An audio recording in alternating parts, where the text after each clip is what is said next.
بسم اللہ الرحمن الرحیم۔ الحمد للہ رب العالمین والعاقبۃ للمتقین والصلاة والسلام علی سید الانبیاء والمرسلین، اما بعد فاعوذ باللہ من الشیطان الرجیم، بسم اللہ الرحمن الرحیم۔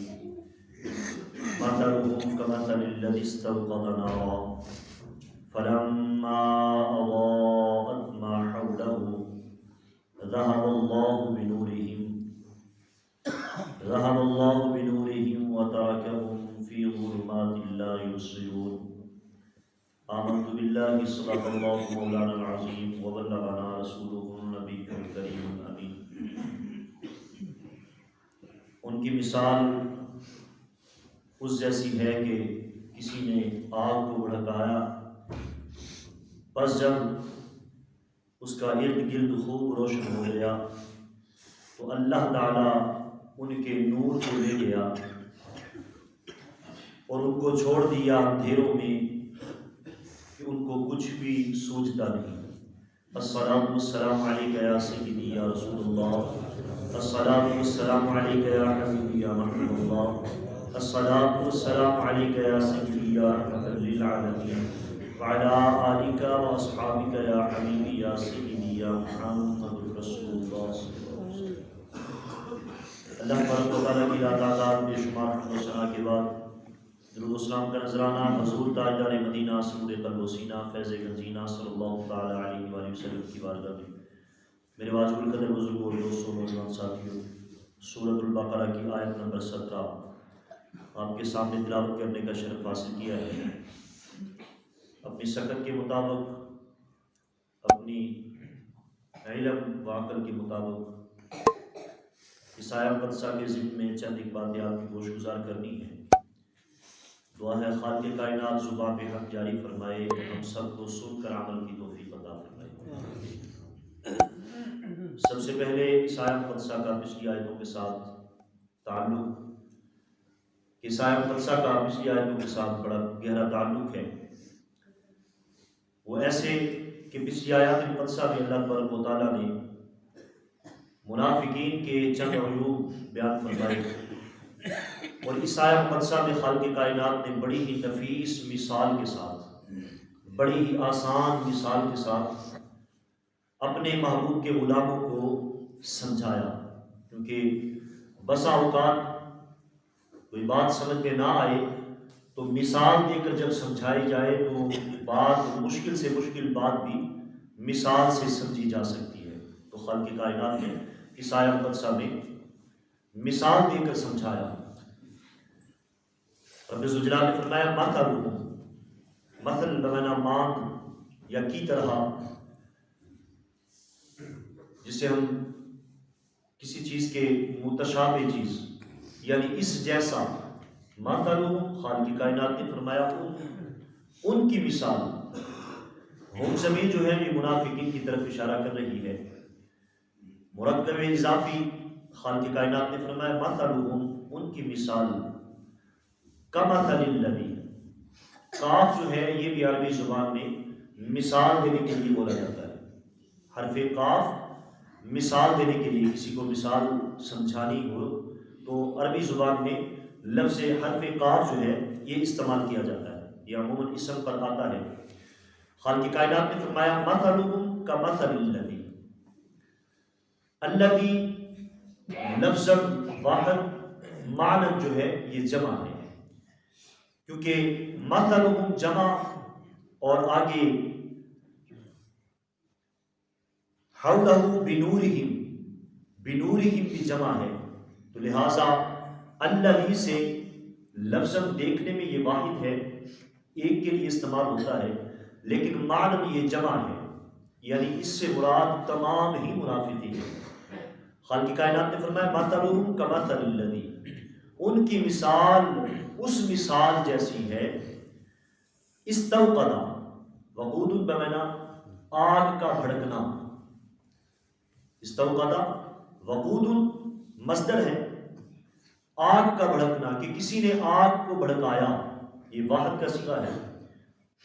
لفظ رب ذوالجلال نے فرمایا مثلہم کمثل الذی استوقد، ان کی مثال جیسی ہے کہ جنہوں نے آگ کو بھڑکایا.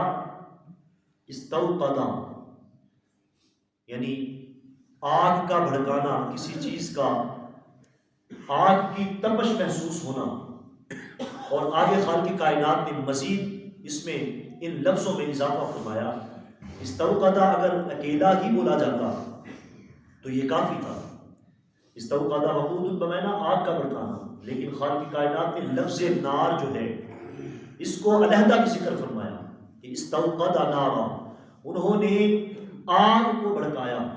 یعنی ان کی منافقت جو ہے اس کو آگ کی مثال خالق کائنات نے اس آیت مقدسہ میں ذکر فرمایا. آگ کی مثال ان کی منافقت جو ہے. رب ذوالجلال نے فرمایا استوقد نارا، ان کی مثال اس جیسی ہے کہ جنہوں نے آگ کو بھڑکایا. فلما پس جب اضاءت ضوء بمعنی خوب روشن ہو جانا. یہاں ایک نقطہ عرض کر دوں.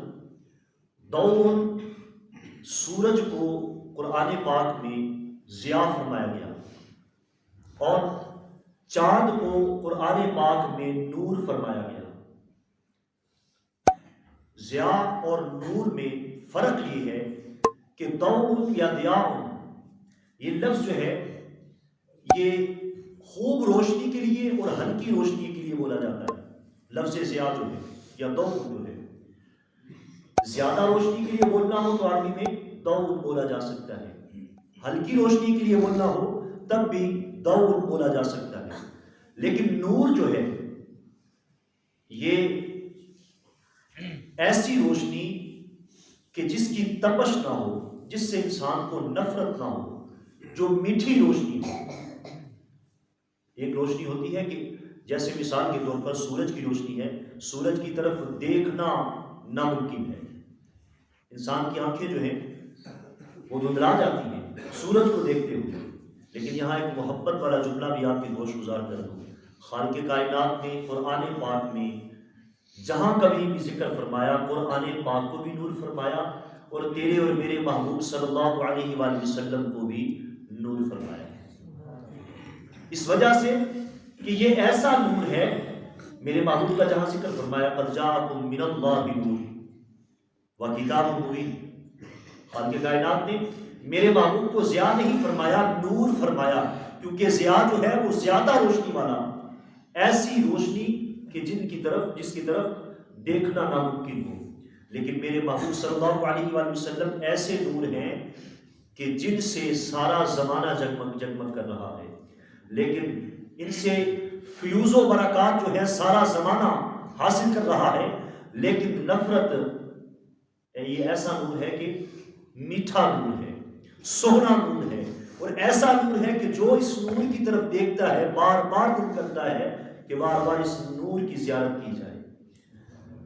آج 1450 صدیاں سال بعد ہم یہاں تڑپ رہے ہیں، اور جو میرے محبوب صلی اللہ علیہ وآلہ وسلم کی خدمت میں شب و روز بیٹھتے تھے، خدمت میں رہتے تھے، صحابہ اکرام میرے محبوب صلی اللہ علیہ وآلہ وسلم کے جانے کے بعد، ظاہری مثال کے بعد ایک دوسرے سے پوچھتے یار بتاؤ نا میرے محبوب کا چہرہ کیسا تھا. وہ کہتا یار تو نے نہیں دیکھا، آگے سے کہتا کہ یار دیکھ کر بھی نہیں دیکھا. میرے محبوب کا جلوہ، میرے محبوب کا حسن ایسا نور ہے، ایسا خوبصورت چہرہ، ایسا کہ خالق کائنات نے قرآن پاک میں بھی اس چہرے کی قسمیں کھائی کہ جو دیکھتا بس دیکھتا ہی رہ جاتا، اس کو اور کچھ دیکھنے کی ضرورت ہی نہ پڑتی.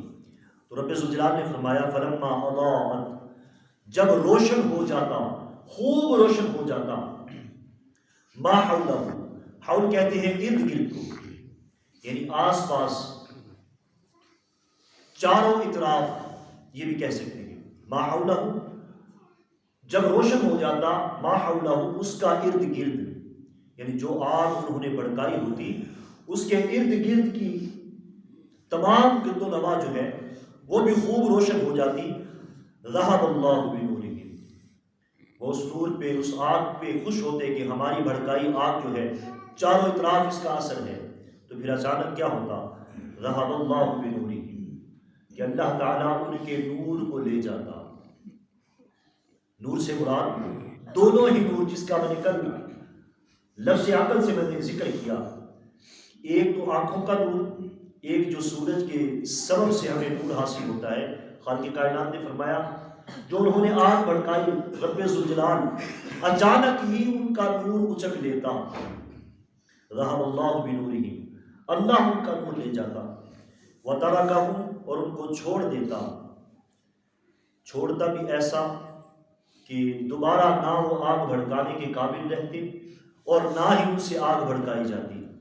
وترکہم، ان کو ہمیشہ ہمیشہ کے لیے چھوڑ دیتا، فی ظلمات، ظلمات کا معنی اندھیرا، اور ایسا اندھیرا کہ جس میں روشنی کیا چراغ کا بھی کوئی گمان نہ ہو، فی ظلمات، اندھیروں میں، لا یبصرون، ایسے اندھیرے کے جس میں نہ ان کی بصارت کام کرے، نہ ان کی بصیرت کام کرے، نہ ان کی آنکھوں کی نظر کام کرے، نہ دل کی نظر ان کی کام کرے، ایسے گمراہ کن۔ اللہ تبارک و تعالیٰ کرم فرمائے، خالق کائنات قرآن پاک کو سمجھنے کی، سمجھ کر عمل کرنے کی توفیق عطا فرمائے۔ اللہ تبارک و تعالیٰ حق شناسی کی توفیق عطا فرمائے۔ آمین ثم آمین، وآخر دعوانا